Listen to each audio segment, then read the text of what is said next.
हार्दिक स्वागत करता हूं। तो आज हम बात करेंगे एसआई भर्ती से संबंधित। एसआई भर्ती जो काफ़ी समय से घेरा में आई हुई है, एसआई भर्ती 2021। तो एसओजी ने जांच चल रही थी, काफ़ी ट्रेनी एसआई गिरफ्तार किए गए थे और हमने एक जयपुर में आंदोलन भी किया था और एक अभियान भी चलाया था कि कैसे करके एसआई भर्ती को रद्द करें और नए सिरे से शुरू कर गए। लेकिन सरकार के कानों तक जूं भी नहीं रहेंगी। उल्टा एक अजीब सा जवाब आता है उनका, जब एसओजी ये पुष्टि कर चुकी है कि पेपर लीक हुआ है और बड़े स्तर पे लीक हुआ है, अभी कितनी गिरफ्तारियां होगी यह भी हमें नहीं पता, तो उनको इस भर्ती को रद्द कर देना चाहिए। वापस सरकार के मंत्री का जवाब आता है कि कुछ लोग एसआई में ऐसे हैं जो मेहनत से लगे हैं, तो इसलिए भर्ती को रद्द नहीं कर सकते। तो मेहनत से लगे उनको रहने दो, बाकी जो पोस्ट हैं उनको हटा के वापस नए सिरे से वैकेंसी तो चालू होनी चाहिए, नए सिरे से वैकेंसी तो आनी चाहिए। इसका उनके पास जवाब नहीं है। जवाब नहीं होने का कारण क्या है? दरअसल उनको संख्या पता नहीं है कि कितने लोग ऐसे हैं जो फर्जी तरीके से लगे हुए हैं। जब आपको ये भी नहीं पता है कि कितने लोग हैं जो ईमानदारी से लगे हैं, कितने लोग हैं जो फर्जी तरीके से लगे हैं, तो फिर आप कैसे कह सकते हो कि कुछ लोग ईमानदार लोगों के साथ अन्याय हो जाएगा वैकेंसी कैंसिल करने से? ईमानदार लोगों के साथ अन्याय हो जाएगा, कैसे होगा अन्याय? अच्छा, जो लगे हुए वो कितने? मैं कहता हूँ बड़ी मुश्किल से 50-60 भी नहीं होंगे। अगर उनकी जांच कर ली जाए तो वो भी कहीं ना कहीं गिल्टी मिलेंगे आपको। उस 50-60 चक्कर में आप हजारों लाखों युवाओं का भविष्य बर्बाद करने पे तुले हो और ये कह रहे हो कि भर्ती रद्द नहीं करेंगे।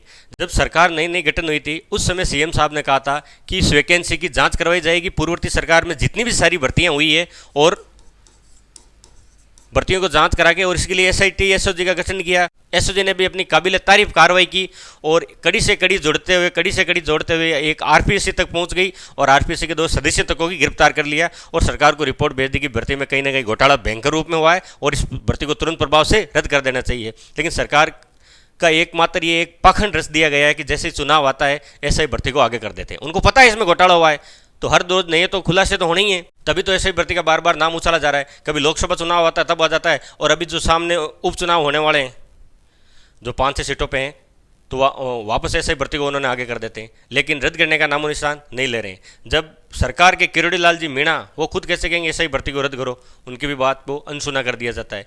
एसओजी की बात को उसको भी अनसुना कर दिया जाता है। सचिन पायलट साहब ने उन्होंने भी अपील की, हनुमान जी बेनीवाल उन्होंने कहा कि आरपीएससी के जो पूर्व अध्यक्ष है संजय जी उनको गिरफ्तार करो और एसआई को भर्ती को तुरंत प्रभाव से रद्द करो, लेकिन फिर भी ये रद्द करना नहीं चाहते। तो ऐसा लग रहा है कहीं ना कहीं आप ये हमारे इस विद्यार्थियों के साथ एक राजनीति खेल रहे हो।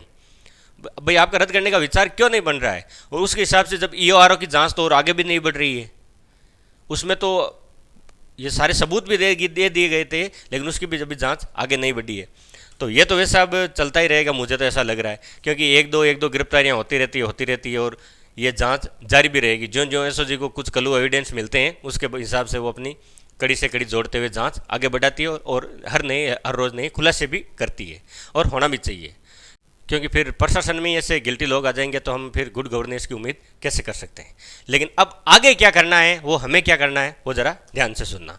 तो देखो, राजस्थान में जब सरकार राजनीति खेल रही है तो राजनीति तो हमें भी आती है, ठीक है। कुल उपचुनाव है, यह तो आपको पता है। राजस्थान में अभी डेट आई नहीं है, लगभग महीने भर में आ जाएगी। तो जिस जगह पे उपचुनाव है वहाँ के एमएलएज को, एमपीज को, या जिस जिले में उपचुनाव होने वाले हैं, जिस जिले की विधानसभा सीट में उपचुनाव है, वहाँ जितने भी हमारे एमएलएज एमपी है उन सभी को हमें ज्ञापन देना है, और विशेष तौर से उस क्षेत्र में ज्ञापन देना है जिस क्षेत्र में उपचुनाव होने वाला है। जैसे हमने हमारी कोशिश की, हमने हनुमान जी बेनीवाल से अपील करवाई थी कि सीएम साहब से कि इस वैसे वैकेंसी को रद्द करो। वैसे एक छोटी सी कोशिश है, ये तो आप भी कर सकते हैं। वैसे सरकार ऐसे बात में ऐसे कोई भी कार्य नहीं करती, उसके लिए दबाव बनाना पड़ता है, और सरकार के लिए वोट बैंक की सबसे बड़ी चीज़ होती है, और कुछ उनके लिए बड़ा होता नहीं है। पद और प्रतिष्ठा ही उनको चाहिए, और कैसे करके हमारी सत्ता में सरकार आए और सबसे ज़्यादा हमारी सीटें बढ़े और हमारा काम हो जाए। तो सरकार पे दबाव बनाने के लिए हमें जिन क्षेत्रों में उपचुनाव है, उपचुनाव वाले क्षेत्रों को जो एमएलए एमपीज है या भूतपूर्व ऐसे व्यक्ति जो बीजेपी के कैंडिडेट थे या होने वाले हैं उनको ज्ञापन दो। 8-10 लड़कों का अपना ग्रुप बना के, चाहे आप लाइब्रेरी में हो, रूम पे हो, कहीं भी हो, तो ग्रुप बना के एमएलए एमपीज को आप ज्ञापन दे दीजिए, और ज्ञापन देने के बाद सीधे साधे शब्दों में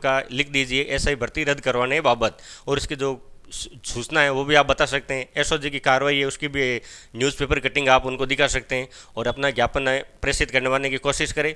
एक हमारी छोटी सी कोशिश है, वैकेंसी आ सकती है और वैकेंसी रद्द हो सकती है। अगर वैकेंसी रद्द ना करते हैं सरकार तो रद्द ना हो तो फिर दूसरी वैकेंसी निकालो और 2021 में जो नियम बने थे आयु सीमा वाले, उसी आयु सीमा के हिसाब से वापस वैकेंसी होनी चाहिए, क्योंकि सरकार की लापरवाही के नतीजा विद्यार्थियों पे कभी भी नहीं थोपा जा सकता। तो हम सबको ये कोशिश करनी है और कोई बड़ा काम है नहीं। पहले भी जयपुर में कोशिश की थी तो वैसे ही काफ़ी लोग आ गए थे, किरडूलाल जी मीणा आए थे, पायलट साहब आए थे, बेनीवाल जी आए थे और भी कई लोग थे जिन्होंने कहा कि ऐसा ही भर्ती के बारे में अपने अपने विचार प्रकट किए थे। तो हमें ये काम करना है।